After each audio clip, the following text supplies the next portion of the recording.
Rádio Rio de Janeiro, a emissora da Fraternidade, passa a apresentar Luz na Penumbra, programa que leva ao seu coração a mensagem da doutrina espírita.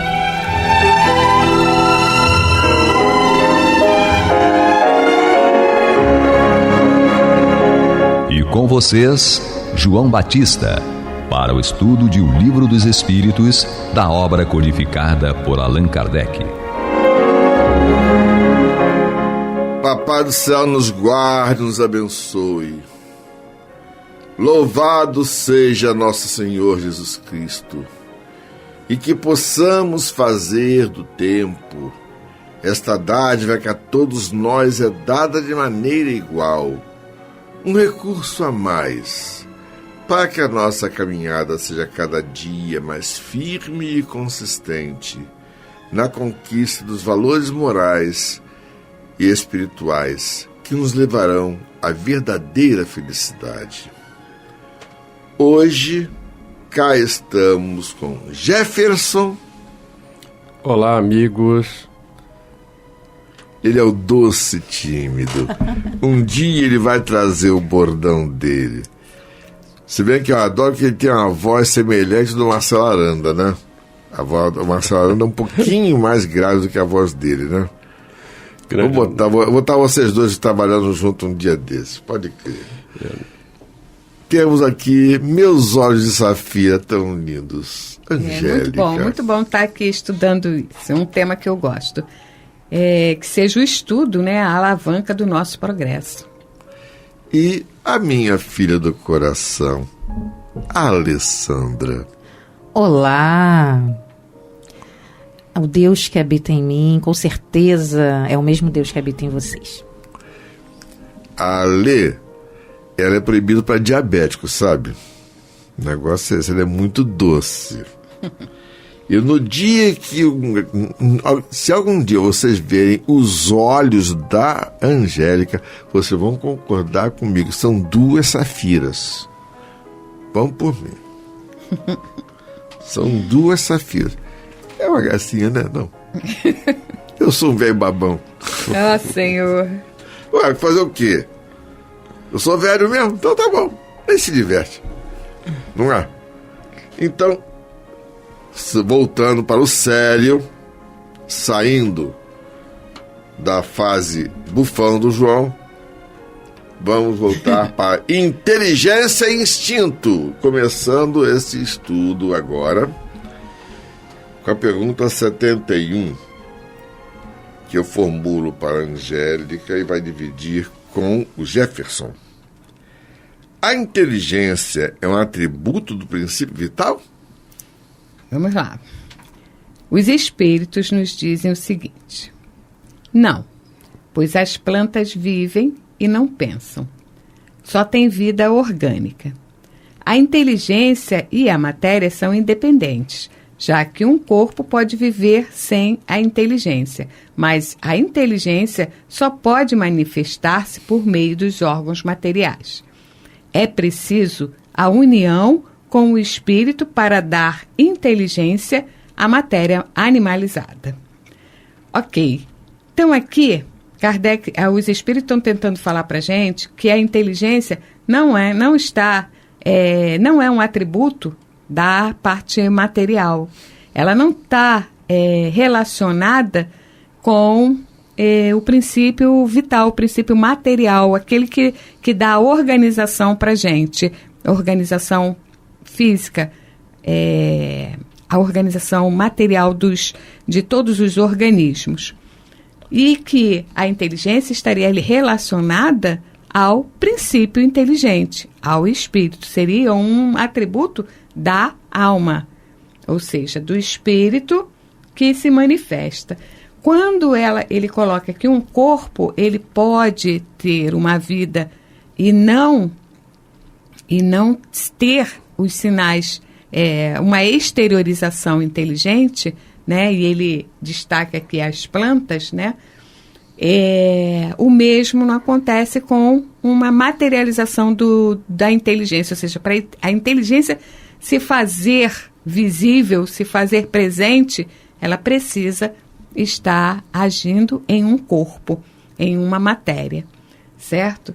E com o estudo, com o avançar do estudo, a gente vai ver o fundamental dessa inteligência na nossa expressão.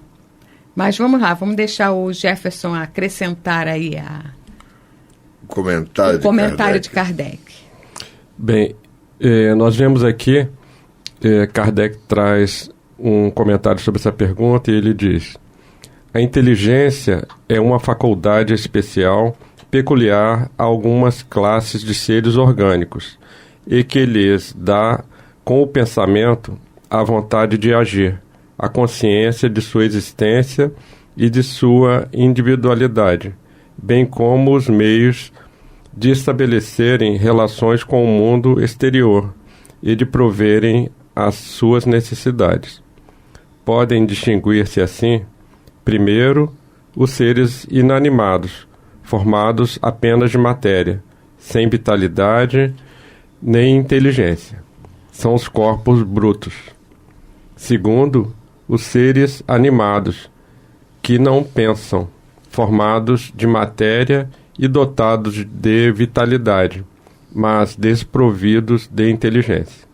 Terceiro, os seres animados, pensantes, formados de matéria, dotados de vitalidade e tendo a mais um princípio inteligente que lhes dá a faculdade de pensar. Então nós vemos aqui, Kardec organizou de uma maneira bem didática a organização da matéria no nosso planeta e da inteligência. Então a gente vê aqui um exemplo bem claro, os minerais, né, esse ser que ele chama de corpos brutos, né, os minerais, né, eles representam bem esse campo. Eles não têm vitalidade, nem têm inteligência. Em segundo, nós temos aqui os seres dotados de vitalidade, né? O reino vegetal é rico desse exemplo. As plantas têm vitalidade, mas não têm a capacidade da inteligência, do pensamento. E, por último, nós temos aqui os seres pensantes, né? No qual nós estamos inseridos, que somos dotados de vitalidade, somos dotados de inteligência e a capacidade do pensar, do raciocinar. Então, a gente vê aqui claramente como que Kardec organizou de uma maneira muito didática, muito tranquila, a natureza, né, onde nós estamos inseridos. Posso fazer um comentáriozinho basal? É o seguinte... Até a Lê pode entrar também. A Lê também tem uma coisa para dizer. Eu vou antecipar ela. Essa questão da classificação em brutos, né, em animados e os inanimados, os animados e os pensantes, né? A gente tem que ver épocas, né, de acesso a esse conhecimento. Então, a gente tem um pouco... Hoje em dia, a gente já pode dizer que os minerais, eles têm vitalidade. E eles estão sendo usados, e já não é atualmente, já vem de séculos, usos em terapias, que a gente pode ver o potencial energético e curativo dos cristais, por exemplo. E eles são seres minerais, né? Levando em consideração que tudo é energia, né? Existe essa presença divina em toda a sua criação. Então, por que não, né? Levar em consideração esse estudo também. E, inclusive, essa vitalidade... Até que ponto não tem uma inteligência incipiente nesses cristais, né? Porque a gente tem que entender também o conceito da inteligência. Kardec e os espíritos colocaram numa inteligência pensante, numa inteligência atuante. Mas hoje em dia, o conceito, com a física quântica, com o conceito de inteligência já ficou um pouquinho mais amplo. Então, cabe a nós, seres pensantes, aprofundar os nossos estudos e entender a vida e o que ela nos proporciona. Posso dar um pitaco? E o que ela pode nos proporcionar. Diga, João. Seguinte, aqui nós estamos iniciando o estudo de O Livro dos Espíritos. Mais adiante, existe um capítulo inteiro dedicado ao processo evolutivo dos seres e da inteligência e do instinto nos seres vivos, tá? Existe um capítulo chamado Os Animais e o Homem. Sim. Tá? É bem completo e mais interessante, nem os espíritos, na época de Kardec, conseguiram fechar essa questão. Por quê? Porque a humanidade, depois de Kardec, descobriu vírus, bactérias que não eram visíveis, mas passíveis até de cultura, inclusive. Recentemente, nós descobrimos príons, que são fragmentos de ácido nucleico, que são capazes de contaminar um ser humano e animais também, tá? Essa faringe espongiforme bovina, a doença da vaca louca, tem a ver com isso, é um príon que provoca isso. E temos também as moneras, que estão abaixo dos vírus. São fragmentos de moléculas de ácido nucleico, mas que são capazes de se reproduzir em contato com seres vivos. São capazes de se incorporar ao genoma de um ser vivo e provocar não somente enfermidade, como podem induzir imunidade e também até mesmo provocar mutações. Gente, nós estamos no início de um processo de aprendizado a respeito da vida, agora no século XXI. A espiritualidade não nos deixa ir além de determinados limites para que nós entendamos que o uso racional deste conhecimento, tá, do macrocosmo e do microcosmo, ele tem que ser muito sensato. Nós não podemos deixar que a nossa insensatez nos tire da capacidade de agir beneficamente. Como disse meu amigo Renatinho, evangelizador do GEAF, nós reencarnamos para aprender a amar. E aprender a amar não é brincadeira não, gente. Tá? A coisa é muito séria. Vamos ouvir a nossa vinheta, então? Você está ouvindo pela Rádio Rio de Janeiro o programa Luz na Penumbra, com o estudo de O Livro dos Espíritos, na apresentação de João Batista. Então agora vamos à pergunta 72, com a Alessandra. Pergunta 72, então, que Kardec formula. Qual é a fonte da inteligência? Aqui respondem os espíritos superiores. Já o dissemos, a inteligência universal. A resposta é bem curta, mas nos dá, sim, um material muito grande, principalmente após as considerações feitas aqui no outro bloco do programa, né? Eu gosto muito da frase, só sei que nada sei, né? Só sei que nada sei e sou uma eterna aprendiz. Acrescento, é assim, uma filosofia que eu tenho levado para a vida, de estar sempre aprendendo e por várias fontes.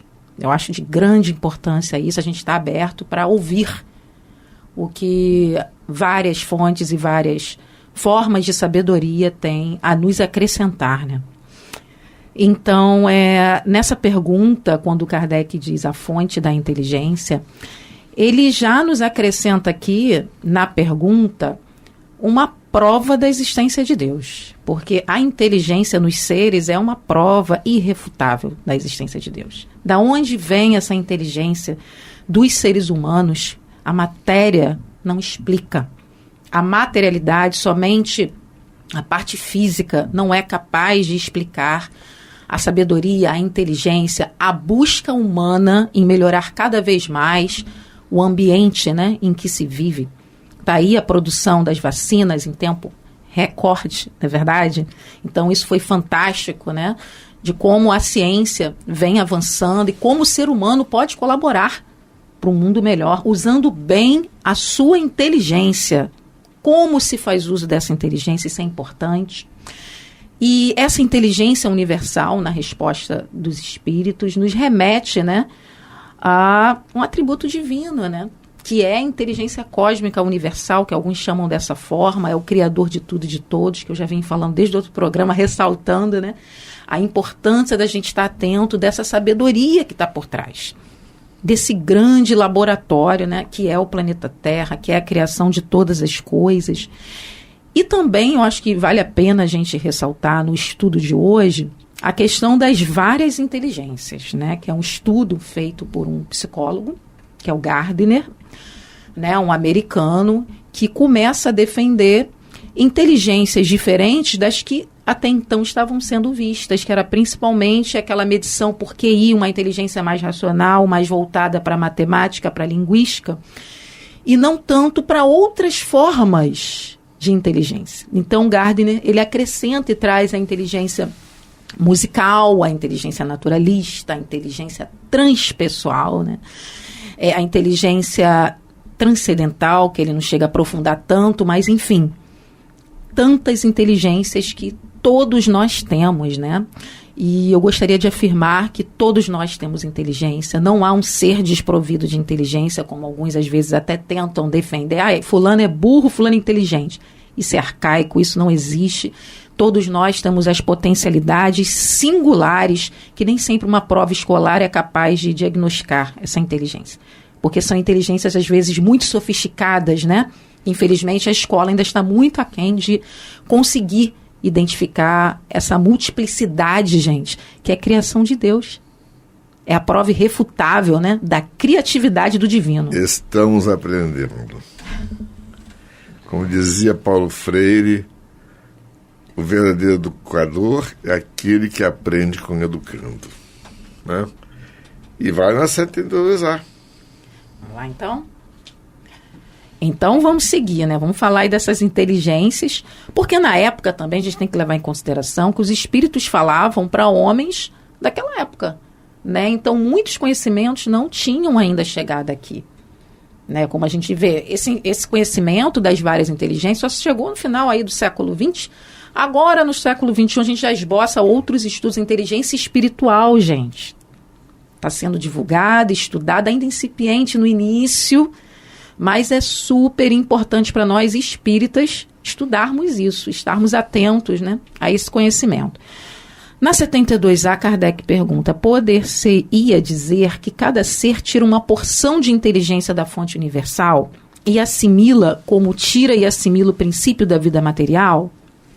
Os espíritos dizem, isso é apenas uma comparação, mas que não é exata, porque a inteligência é uma faculdade própria de cada ser e constitui a sua individualidade moral. Além disso, como sabeis, há coisas que ao homem não é dado penetrar, e esta, por enquanto, é uma delas. Estamos engateando ainda, né, no processo evolutivo. Eu gostei quando você falou isso, que nós estamos ainda engatinhando e queremos ser donos do saber. Somos arrogantes e achamos que o nosso conhecimento tem que ser imposto ao mundo todo, a outras culturas, não respeitamos, né? E vamos, né, colocando uma imposição.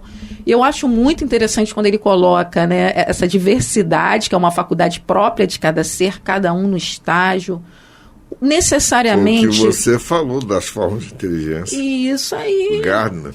Isso aí, muitas vezes o indivíduo ali não tem essa inteligência matemática, lógico, racional tão desenvolvida, mas emocionalmente ele sabe lidar com os outros, ele sabe conviver, né, no mundo, que aí entra já o Goleman, que é um outro psicólogo também de Harvard, que trabalha com essa questão de relação com o mundo. Hoje em dia, cada vez mais, a inteligência está ligada a como você se relaciona com os seus sentimentos e com o mundo. Que há muitos teóricos aí que dominam o lógico-matemática, mas tem dificuldade nessa relação e, por vezes, isso dificulta, né, a evolução de cada ser. Então, eu queria destacar, né, essas várias inteligências e como esse conhecimento complementa o que os espíritos podiam trazer até então naquela época.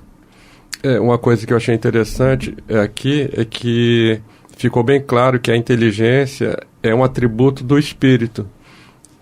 E ele vai desenvolvendo essa capacidade, né, à medida que ele vai vivenciando, vai reencarnando e vai aprimorando essa inteligência.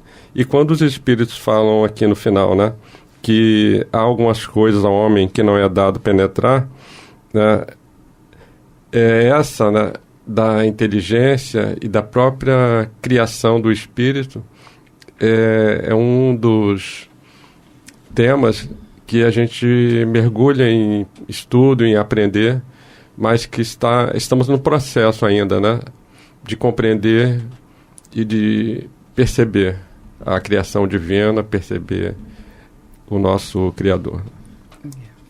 Eu acho muito interessante a questão de querer tirar a porção, né? Eu vou tirar uma porção desse todo e tal. Então, tudo tem que ser medido, tudo tem que estar compelido em alguma coisa, né? E, no entanto, nós somos seres extremamente amplos, com um potencial infinito e que nós não utilizamos. Para a gente poder até entender o nosso cérebro funciona, acho que a gente não conhece nem 20%, 25% da nossa capacidade, nem 10%, né?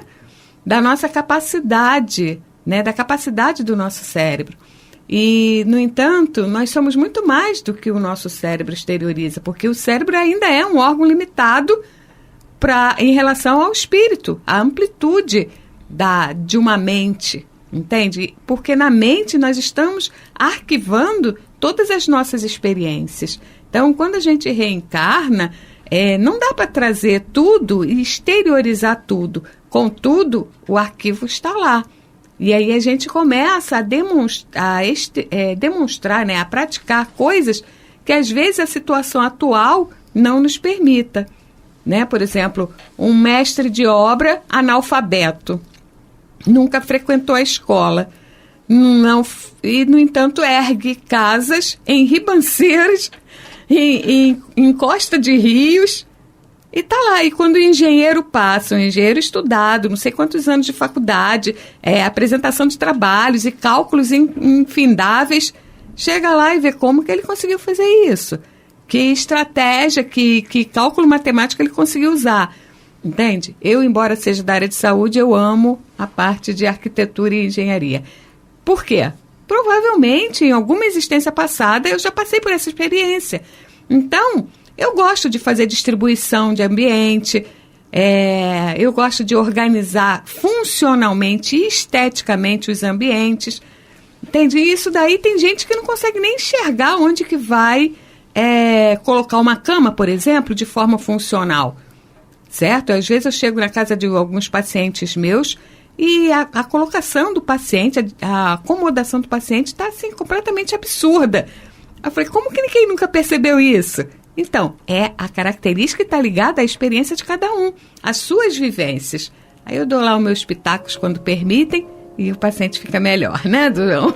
A gente vai fazendo o que pode, né, João? Diga-se de passagem que a Catedral de Salisbury, uma das maiores catedrais góticas do mundo, foi construída por um analfabeto. Aí, olha só. Então, vamos refletir a respeito disso. Que Papai do Céu nos guarde, nos abençoe. Que louvado seja nosso Senhor Jesus Cristo e que possamos fazer do tempo essa dádiva que a todos nós é dada de maneira igual, um recurso a mais, para que a nossa caminhada seja cada dia mais firme e consistente na conquista dos valores morais que nos levarão à verdadeira felicidade. Graças a Deus. Você está ouvindo o programa Luz na Penumbra.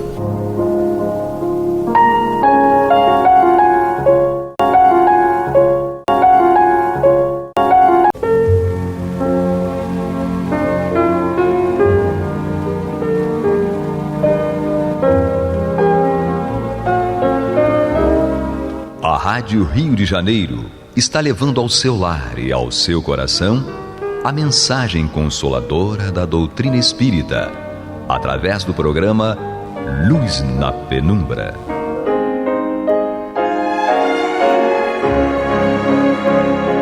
E com vocês, Antônio de Pádua Barbosa, para comentar o Evangelho segundo o Espiritismo, da obra codificada por Allan Kardec. Olá, meus amigos, muito boa noite.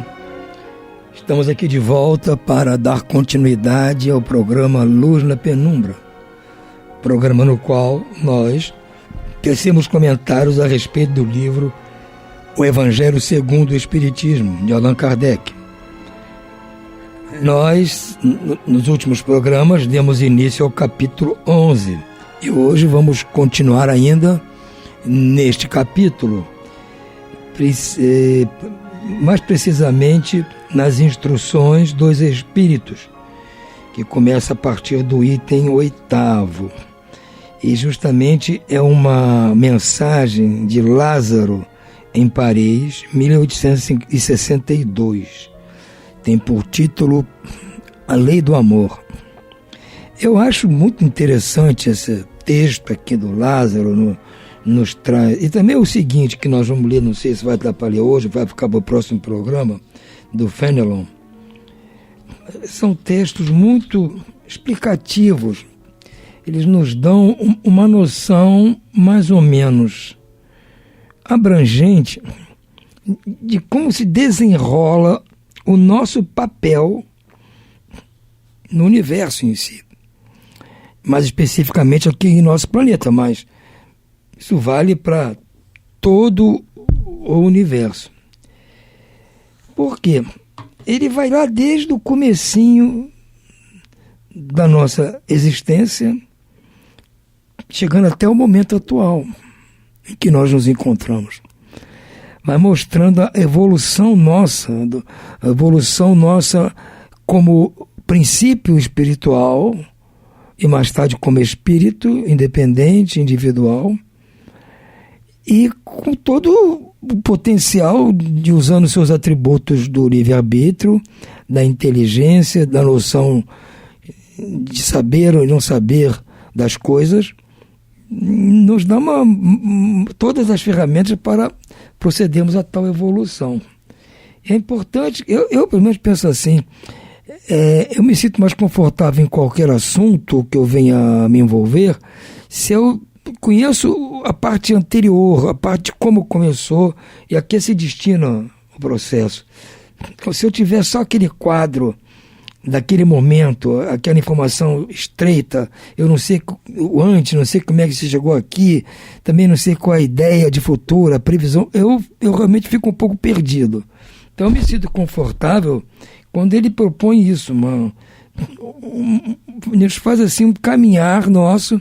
Então, para mim, fica mais fácil de eu entender as coisas e tentar me beneficiar disso que eu estou entendendo. Ele diz assim, olha, é Lei do Amor, o nome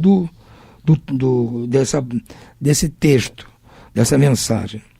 Diz-nos ele aqui. O amor resume a doutrina de Jesus inteira. Já está dizendo muita coisa, né? Por quê? O amor é o sentimento por excelência. E os sentimentos são os instintos elevados à altura do progresso feito. Olha que interessante. Primeiro, já nos diz que o amor resume a doutrina de Jesus por inteiro. Jesus nos trouxe uma doutrina que tinha o objetivo de nos ensinar a progredir até um dia alcançarmos o reino de Deus. Até um dia conseguimos deixar brilhar de dentro de nós esse reino de Deus que está aqui preso em nós e não consegue aparecer, não consegue resplandecer por causa da nossa ignorância. Então Jesus veio nos mostrar o caminho, e esse caminho é o amor. E por isso que ele diz, o amor resume toda a doutrina de Jesus. Tudo que Jesus fez foi pregar o amor. E nós vamos ver aqui que o amor resume não só a doutrina de Jesus, resume todo o universo. O universo todo é a base de amor. Então ele diz aqui, porque o amor é o sentimento por excelência, ou seja, é um sentimento excelente. O principal é o creme da creme das coisas. E esses sentimentos, no caso, tipo amor, são os instintos elevados à altura do progresso feito.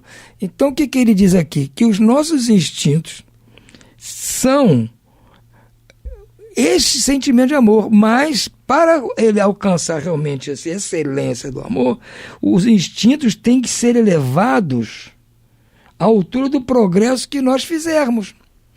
Então, o progresso que nós fizermos durante nossa evolução vai elevar os nossos instintos básicos à categoria de amor, de sentimento puro, excelente. Então, já é aquela caminhada que eu estou falando.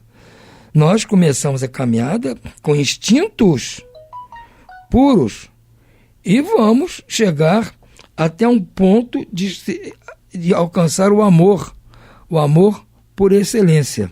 Entendem? Segue ele aqui. Em sua origem, o homem só tem instintos. Veja bem, nós começamos só tendo instintos. Não tínhamos o raciocínio lógico, só instintos. Nada de sabedoria. Quanto mais avançado e corrompido, só tem sensações. Porque à medida que nós vamos avançando, o instinto tende a avançar também. Nós não vamos ficar o tempo todo como instinto, só com instintos como são os animais irracionais. Esse nosso instinto tende a melhorar, porque nós temos lá incipientemente, latentemente, a lógica, o raciocínio, tudo isso está dentro de nós, mas tem que começar do zero. Começamos só com o instinto básico. Ele vai avançando, à medida que ele vai avançando, ele se torna corrompido. Porque o instinto age da maneira que é o melhor para cada um que cuide de si. É assim que funciona nos animais, nas plantas. E cada planta cuida de si, cada animal cuida de si. Olha, não está preocupado com o outro do lado dele. Entendeu? Só a fêmea, quando pare, porque ela está preocupada com a ninhada. Mas assim que a ninhada cresce um pouquinho, ela já manda vazar e se garota. Não tem isso. Os animais são assim. Nós, quando começamos, ainda éramos assim. Por muito tempo fomos assim. E isso vai avançando. Mas o que acontece? Isso vai se exacerbando. Isso vai se transformando. Esse instinto que eles chamam de corrompido é que esse instinto que, em princípio, é uma defesa natural da nossa própria vida, da nossa procriação, da nossa prole, do nosso ambiente, do nosso habitat, transforma-se num egoísmo puro, transforma-se em violência, porque não tem nenhum freio. Então, nesta situação, nós só temos as sensações, aquilo que a gente sente, né? Sente calor, sente frio, sente dor, sente fome, sente, mas não tem sentimento, tem sensações. Diz aqui, mais instruído e purificado, mais à medida que o tempo passa, o nosso conhecimento vai aumentando. Então nós vamos adquirindo um pouco de conhecimento para poder fazer uso desses instrumentos que nós temos, que são o livre-arbítrio, a inteligência, o poder de escolha. E aí, quando isso começa a crescer, nós estaremos um pouco mais instruídos. Que vamos nos instruindo, a vida vai nos ensinando. E vai nos purificando. E aí, o que acontece? Isso vai se transformando em sentimento. Então, nós começamos a ter um certo sentimento pela fêmea, pelos filhotes. Já não devoramos os filhotes, como fazem alguns animais. Já não nos devoramos uns aos outros, como já fizemos.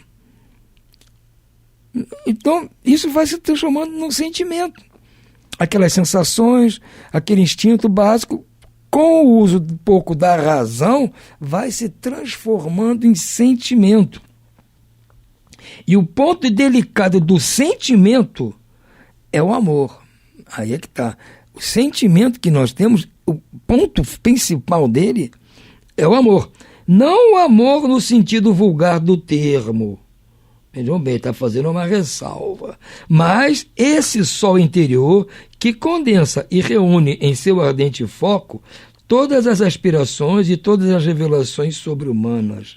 Então, é aquele amor transcendente que nós mesmos não sabemos explicar. Até hoje, ninguém aqui consegue explicar o que é o amor. Transcende. A gente não sabe por que sente mais amor por umas pessoas que para outras. Você vai dizer, mas eu não sinto amor por aquela pessoa porque ela me fez mal. Há um motivo. Eu adoro aquela pessoa porque me fez bem. Há um motivo. Eu estou falando do amor sem motivo. Muitas vezes a gente ama uma pessoa e não tem um motivo lógico de dizer, puxa vida, por quê? Mesmo aquela pessoa fazendo coisas que a gente não gosta, maltratando a gente ama aquela pessoa. E ao contrário, às vezes você não gosta daquela pessoa de jeito nenhum, e mesmo a pessoa te tratando bem, fazendo tudo por você. Então a gente não tem explicação para isso. Está fora da nossa pauta de entendimento até o presente momento. Nós estamos caminhando para um dia entender isso melhor. A lei do amor substitui a personalidade pela fusão dos seres, extingue as misérias sociais. Então, essa lei do amor, à medida que ela vai realmente sendo implantada, ela substitui a personalidade individual pela fusão dos seres. Nós vamos ser praticamente um só. Volto a frisar, como diria John Lennon naquela canção Imagine, the world will be as one. O mundo será como uma coisa só. É isso que vai ser o futuro. Nós vamos continuar sendo indivíduos, mas em termos de amor, de sentimento, não vamos ser um. Nós vamos ser uno, nós vamos ser uma junção de tudo. Porque vamos vibrar todos na mesma sintonia, na mesma frequência. Então faremos uma super gigante falange fraternal de amor aqui no planeta. Então vai ser muito mais confortável a vida nesse momento. Feliz aquele que, ultrapassando a sua humanidade, ama com amplo amor os seus irmãos em sofrimento. Então é feliz aquele que ama aqueles que não têm essa condição ainda. Feliz aquele que ama porque não conhece a miséria da alma nem a do corpo. Exatamente, quando você ama, você não tem miséria, você não conhece a miséria da alma. É uma coisa que já passou, você nem lembra, porque você agora está em estado de amor. Você não está cuidando de misérias da alma. Você não sei, pode até ter, mas você nem sente, não percebe. Feliz é aquele que ama, vamos dizer assim, porque não conhece a miséria da alma nem a do corpo. Seus pés são ligeiros e vive como que transportado fora de si mesmo. Realmente dizem aí que as pessoas apaixonadas vivem, vivem no céu, vivem nas nuvens, vivem flutuando. Essa paixão nossa aí, comum, de jovem, isso já dá uma noção para nós do que é um verdadeiro amor. Como vamos nos sentir num planeta onde haja amor por todo lado? E nós vamos nos sentir leves, só cooperando uns com os outros. Quando Jesus pronunciou a divina palavra amor, os povos estremeceram e os mártires, ébrios de esperança, desceram ao circo.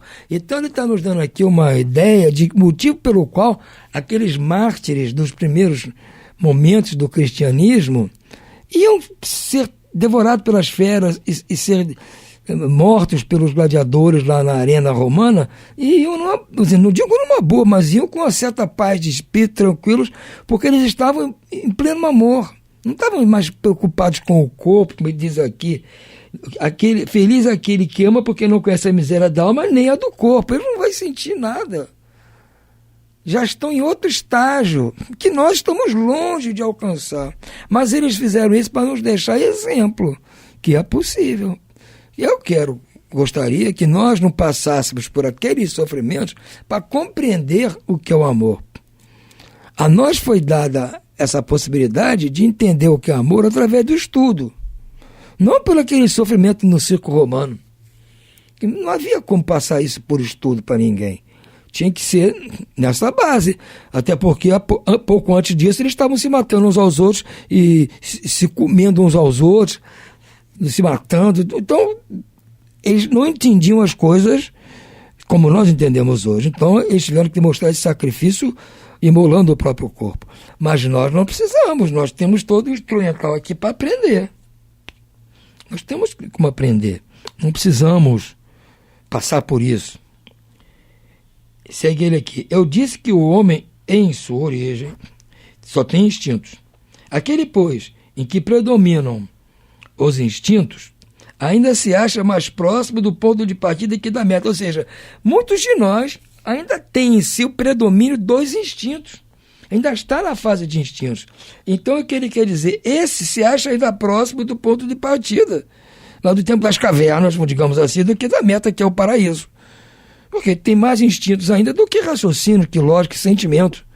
Então ele está mais próximo lá do começo, que era nas cavernas, do que está da meta, que é o paraíso. A fim de avançar para a meta é preciso vencer os instintos em proveito dos sentimentos, isto é, aperfeiçoar esses últimos, sufocando os germes latentes da matéria. Os instintos são a germinação e os embriões do sentimento trazem consigo o progresso. Como a bolota encerra em si o carvalho, e os seres menos adiantados são os que, emergindo pouco a pouco de suas crisálidas, se conservam escravizados aos instintos.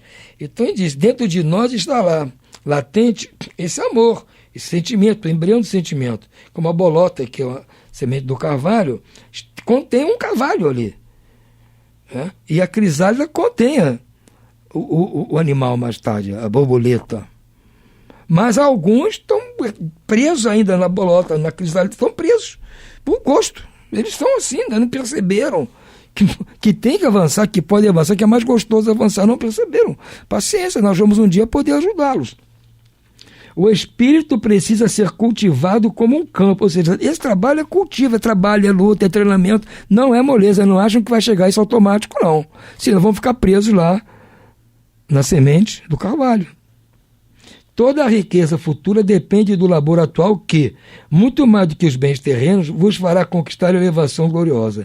É então que, compreendendo a lei do amor, que liga todos os seres, nela buscareis os suaves gozos da alma, que são o prelúdio das alegrias celestes. Ele está nos dizendo isso, que nós, ao percebermos que o caminho é este, largar dos instintos e funcionar com raciocínio que vai nos levar a aprimorar as nossas sensações e os nossos sentimentos, nós vamos então perceber que esse trabalho vai nos levar a uma elevação gloriosa no futuro. Nós começamos a perceber. Aquele ventinho fresco já começa a bater aqui em nós, então sentir, puxa vida, ali havia tá menos quentinho ali, que de repente ali é melhor. Nós já estamos percebendo. E então, nós compreendendo a lei do amor, nós passamos a compreender a lei, não entendemos bem o que é o amor, mas entendemos a lei do amor. Entendemos, sabemos que temos que tratar os outros como gostaríamos de ser tratados por eles, como ensinou Jesus.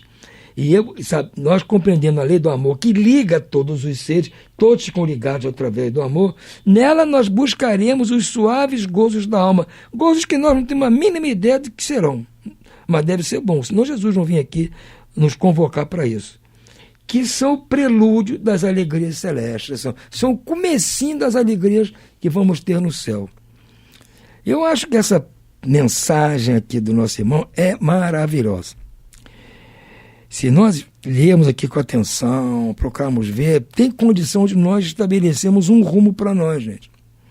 A hora que nós sentimos que não estamos muito enquadrados na lei do amor, não estamos nos esforçando para aturarmos-nos uns aos outros, compreendermos uns aos outros, deixar rolar, ou como minha mãe dizia, deixar para lá muitas coisas, a gente vai ficar preso aqui, atrasado.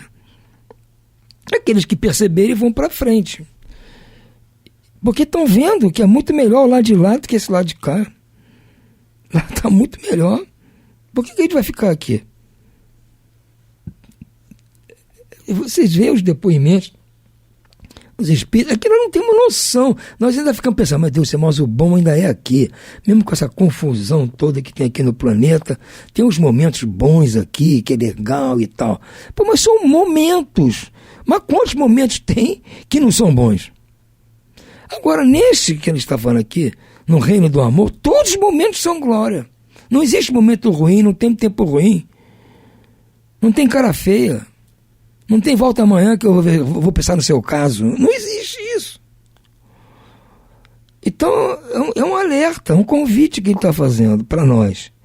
E graças a Deus somos nós espíritos que temos a chance, a possibilidade de estar recebendo esta mensagem aqui do nosso irmão. Vocês já devem ter observado que volta e meia lá no programa Respondendo aos Ouvintes, tanto o Valdenir como eu, sempre nos referimos a essa passagem aqui do capítulo 11, item 8, Lei do Amor, essa mensagem de Lázaro, que realmente ela é muito importante.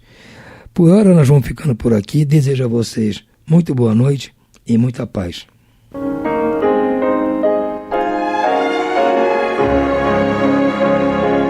E vamos ouvir agora a prece de encerramento de nosso programa, na voz de Geraldo de Aquino. Jesus, dá-nos coragem para a luta, piedade para os insultos e misericórdia para as injustiças e ingratidões. Limpa nossa alma de inveja e ambições mesquinhas, de ódio e de vingança o nosso caminho. E que dentro em pouco, ao recolher-nos de novo ao calor do nosso leito, para que o sono nos dê a paz e o esquecimento das tristezas humanas, possamos sentir, Senhor, no mais íntimo de nosso ser, a doçura indefinível do Teu amor e a grandeza incomparável da Tua divina presença. Que assim seja.